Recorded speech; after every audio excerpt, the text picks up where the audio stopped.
Bonjour à tous et bienvenue dans 6 minutes chrono, le rendez-vous quotidien de Lyon Capitale. Nous accueillons aujourd'hui Patrick Carlioz. Bonjour. Bonjour. Merci d'avoir accepté notre invitation. Patrick Carlioz, on vous avait eu en 2020 dans Lyon Capitale. Vous êtes chirurgien pédiatrique, membre de l'Académie nationale de chirurgie.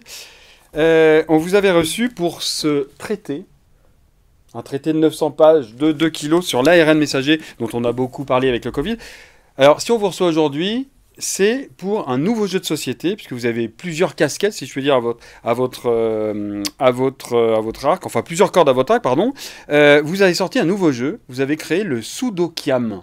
Le Sudokiam, si je résume un peu, vous me direz si j'ai raison, c'est un peu hybride entre la réflexion mathématique et logique du Sudoku et le hasard du Yams.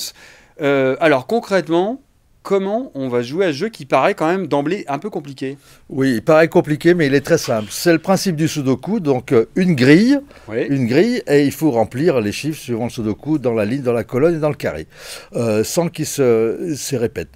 Alors, c'est un jeu de plateau, c'est un jeu familial, c'est un jeu intergénérationnel. C'est-à-dire qu'on peut commencer à carte. On peut commencer vers 7-8 ans. Okay. Et il y a plusieurs catégories: facile, moyen, difficile, diabolique, démoniaque. Et pour que le jeu ne dure pas trop longtemps, il y a un système de solutions que l'on gagne ou que l'on achète, et avec une loupe, il faut chercher la solution sur la carte. Donc Sudoku, ça veut dire qu'effectivement, on a notre petite grille avec, voilà, la petite grille avec les numéros. Voilà. Et on construit comme au Monopoly, comme un jeu de plateau, avec la carte qu'on a tirée. Il y en a 15 par catégorie. On construit le jeu. Par exemple, ici, il faut mettre un 3. Donc voilà, on va mettre le 3 dans sa case ici.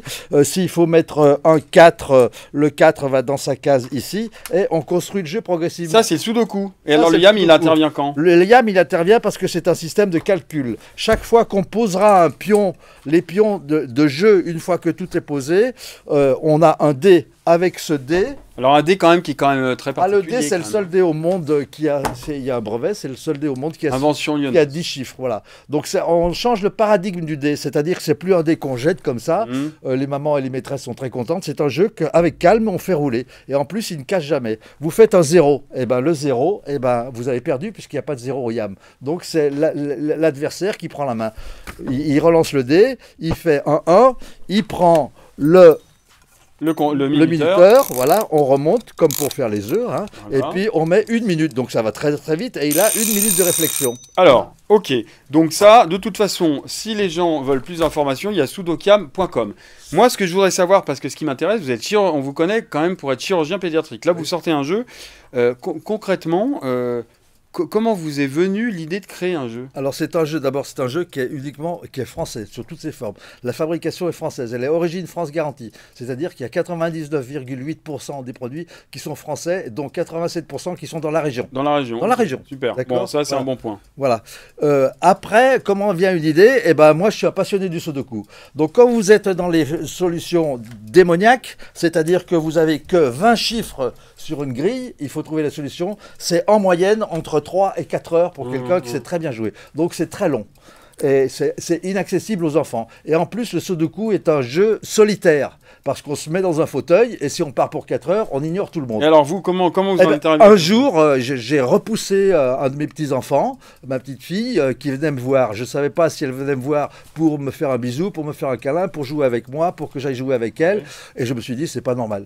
On joue, et puis ta petite fille vient. Donc je me suis mis à gamberger et à chercher des jeux avec des gros dés, avec des gros pions, et ça ne marchait pas. Et puis c'est une réflexion. La réflexion elle-même a duré 3 ans avant de trouver le jeu. Avant de trouver l'idée du jeu. L'idée du jeu, bah, c'était de rendre ce jeu accessible, intergénérationnel et convivial. Donc ça veut dire, ensuite, vous avez mis 2 ans. Après, c'était l'idée de le faire en France, et c'était de le faire sans pile, sans électricité, sans rien du tout. Tout marche, vous voyez. Ah, ça sonne. Non, l'émission n'est pas terminée, c'est que intervention terminée pour vous. J'en arrive à ma prochaine question, c'est que vous dites, il y avait aussi, ça c'est intéressant pour les plus jeunes qui sont constamment sur leur téléphone, le syndrome des 3 T. Voilà. C'est quoi le syndrome des 3 T? Le syndrome les 3 T, c'est télévision, téléphone, et puis le troisième TikTok, non, je sais pas.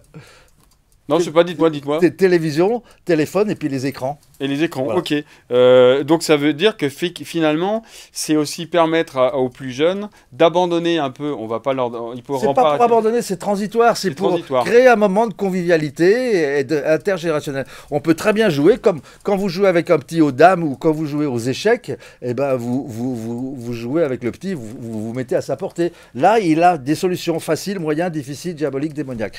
Dans les faciles, vous avez 60 numéros et dans les démoniaques, vous avez que 20 numéros. Ça, c'est quelque chose. Vous avez été, je sais pas, vous êtes en relation avec, je sais pas, l'éducation nationale ou avec des écoles, avec l'académie, le rectorat. Alors, j'ai proposé, j'ai fait des tas de démarches, mais comme le proverbe dit, nul n'est prophète dans son pays. Bon, en tout cas, nul n'est prophète dans son pays. Vous êtes vous êtes prophète en jeu de société et donc en chirurgie. Vous rééditez ce livre, l'histoire vraie de l'ARN. Messager, pardon. Oui. Vous retrouvez en tout cas plus d'informations et sur les livres et sur le jeu Le Sudokiam de Patrick Carlios sur www.lioncapital.fr. Merci beaucoup d'avoir accepté notre invitation. Merci. À bientôt, au revoir.